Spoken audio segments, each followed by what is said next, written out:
Barely a wall in Beirut is untouched.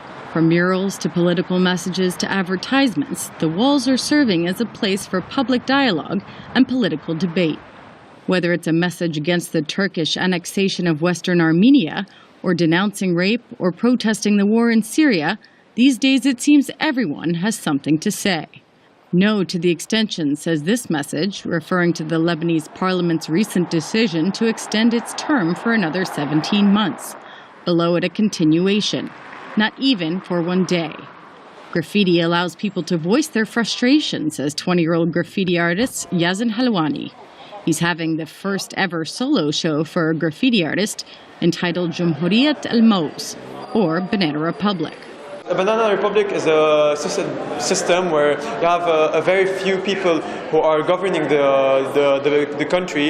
It's very corrupt, and this is exactly an illustration of Lebanon. Graffiti artists, both amateur and professional, have written about the war in neighboring Syria. But many messages, both for and against the regime, have been removed or crossed out. Alwani says that inspires graffiti artists to get more creative. The political views should not be blunt and should not be childish, and especially should not be very aggressive. Graffiti were not always so nuanced. Public space in Lebanon used to be occupied by inscriptions and stencils related to war and sectarian politics, says Tanya Halou, who has studied Civil War graffiti. It was a way to impose a geographic territory for each party or each neighborhood or each military faction.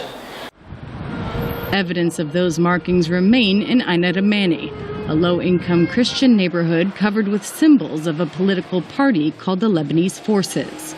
Residents like Joseph Elias Harb say it makes them feel protected. The love of the leaders is always in our hearts, but when you see the graffiti of your leader next to you, you feel more comfortable. Halou says that for the most part, messages have evolved away from religious, military, and ideological topics to become more social and environmental. But whether artistic or militant, as sectarian lines become more strongly etched in the psyches of Lebanese, conversations that cannot be had on the streets are increasingly etched on city walls. Paige Kollock for VOA News, Beirut.